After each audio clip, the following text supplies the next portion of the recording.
Hello everybody, welcome to Everest Coaching Institute. Today we will discuss class 12th economics. आज जो हमारी ये series चल रही है चैप्टर की government budget and the economy, आज हम उसको आगे डिस्कस करेंगे. हम लोग गवर्नमेंट बजट में गवर्नमेंट रिसीट्स हम लोग डिस्कस कर चुके हैं डिटेल में. एक्सपेंडिचर हमने गवर्नमेंट का वो सारा डिटेल में डिस्कस किया है. इस वीडियो में हम लोग गवर्नमेंट एक्सपेंडिचर में रेवेन्यू एक्सपेंडिचर और कैपिटल एक्सपेंडिचर उन दोनों की डिफरेंस डिस्कस करेंगे जो बहुत ही इम्पॉर्टेंट है. Today we will discuss difference between revenue and the capital expenditure.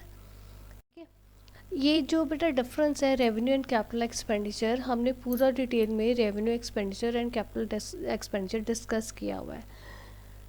ये जो आप इस डिफरेंस को डिस्कस करने के बाद में आपको एक चीज़ अच्छे से इसको केयरफुली देखना. आपके जैसे पेपर में अगर आपके MCQs आ रहे हैं या ऑब्जेक्टिव टाइप क्वेश्चंस आ रहे हैं या वन वर्ड क्वेश्चन आ रहे हैं, उनमें काफ़ी क्वेश्चंस इसमें कवर हो जाएंगे. कॉन्सेप्ट्स क्लैरिटी आपको चाहिए, तो ये जो हम डिफरेंस करेंगे, डिफरेंस इसी तरीके से मैं आपके साथ डिस्कस कर रही हूँ कि आपको कॉन्सेप्ट्स क्लियर हो जाएं और आप इसमें सारे के सारे जो क्वेश्चंस आएंगे, ऑब्जेक्टिव आए, वन वर्ड आए या कुछ भी आता है, MCQ आए, ट्रू फॉल्स आए, कुछ भी आए, तो वो आप इजीली कर सको. ठीक है. तो ये देखो, जैसे revenue expenditure and capital expenditure में डिफरेंस में फर्स्ट पॉइंट यही है कि रेवेन्यू एक्सपेंडिचर जो होता है वो एक जो ऐसा एक्सपेंडिचर है जिसके बीच में ना तो हम कोई एसेट बनाते हैं ना हम कोई लायबिलिटी अपनी कम करते हैं. कोई चेंज नहीं आता इसमें एसेट और लायबिलिटी में गवर्नमेंट की. इसलिए revenue expenditure, in the case of revenue expenditure there is no impact on liability and assets. ठीक है. और कैपिटल एक्सपेंडिचर में क्या होगा? कैपिटल एक्सपेंडिचर हम पैसा खर्च के हम कोई एसेट खरीदेंगे या हम लायबिलिटी अपनी रिड्यूस करेंगे. In case of capital expenditure government की जो एसेट में भी फ़र्क पड़ेगा और गवर्नमेंट की लायबिलिटी में भी फ़र्क पड़ सकता है. दोनों में से ज़रूरी नहीं है कि दोनों ही हो, एक चीज़ भी हो सकती है. या इंक्रीज इन एसेट हो सकता है या डिक्रीज इन लायबिलिटी होगी. ठीक है. इस केस में कैपिटल एक्सपेंडिचर में इम्पैक्ट पड़ेगा एसेट और लायबिलिटी के ऊपर गवर्नमेंट के, but in case of revenue expenditure कोई इम्पैक्ट नहीं होगा क्योंकि हमारी एसेट एंड लायबिलिटी उसमें छेड़ी नहीं जाती. ठीक है.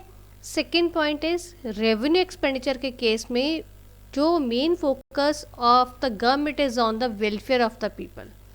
वो वेलफेयर के लिए कि देखो जैसे जो सब्सिडीज़ के ऊपर खर्चा किया जा रहा है, ठीक है, या हम कोई और ऐसी चीज़ें हम लोग खरीदते हैं या करते हैं रेवेन्यू एक्सपेंडिचर के केस में, तो वो सारे एक्सपेंडिचर्स जो हैं वो हमारे, जैसे हमने वेज बिल दे दिया, वेज बिल गवर्नमेंट का हो गया, या इंटरेस्ट की पेमेंट कोई हमने दिया, डिफेंस की हमने कोई परचेज़ की, या हमने जैसे सब्सिडीज़ मैंने आपको बोला है, इन सारे चीज़ों में लोगों का वेलफेयर देखा जा रहा है. Main focus of the revenue expenditure is on the welfare of the people.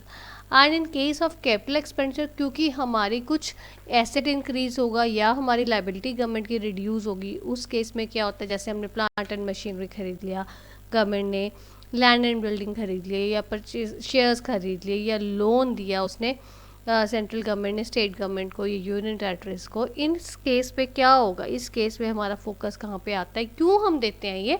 ताकि इकोनॉमी की GDP राइज हो. Main focus of the government is on the GDP growth. ठीक है. ये सेकेंड पॉइंट था. Now comes third point. Revenue expenditure के case में क्या होता है कि जितना ज़्यादा रेवेन्यू एक्सपेंडिचर होता है वो डायरेक्टली क्या करता है, वो शो करेगा कि लोगों के हमारे इकोनॉमी में जितने लोग रह रहे हैं वो ज़्यादा या तो बैकवर्ड लोग रह रहे हैं या वो ज़्यादा गरीब लोग रह रहे हैं. क्योंकि गवर्नमेंट को देखा जाए सब्सिडीज तभी देनी पड़ेंगी ना, लोगों के हाथ में इतनी लोगों की परचेजिंग पावर नहीं है.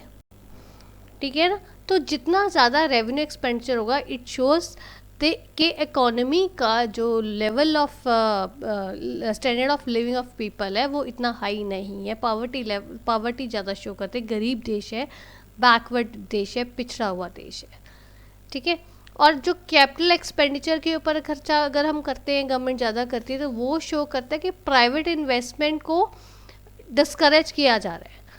गवर्नमेंट जो है वो ज़्यादा पब्लिक एंटरप्राइजेस इनकरेज कर रही है, प्राइवेट एंटरप्राइजेस को डिस्करेज कर रहे हैं। तो इसका मतलब क्या है, बेसिकली ये तब होता है कैपिटल एक्सपेंडिचर जब गवर्नमेंट ने अपना डिफ्लेशनरी गैप को जो है वो अपना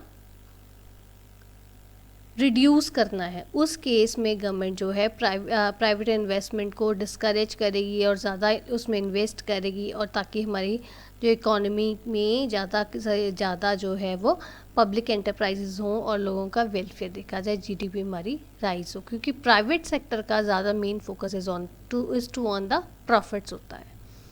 ठीक है बेटा। सो ये इस टाइप ये आपका डिफरेंस है एक रेवेन्यू एक्सपेंडिचर और कैपिटल एक्सपेंडिचर का। इस टाइप के क्वेश्चन में आपके बहुत सारे ऑब्जेक्टिव टाइप या एमसीक्यूज बन सकते हैं अगर आप उसको केयरफुली पढ़ो। अगर आपको समझ आती है ये चीज़ तो बहुत सारे आप आंसर्स खुद ही कर सकते हो सॉल्व। ठीक है। So this is all about today's video. If you find any difficulty, you are most welcome to give your feedback in the comment box. Thanks for watching.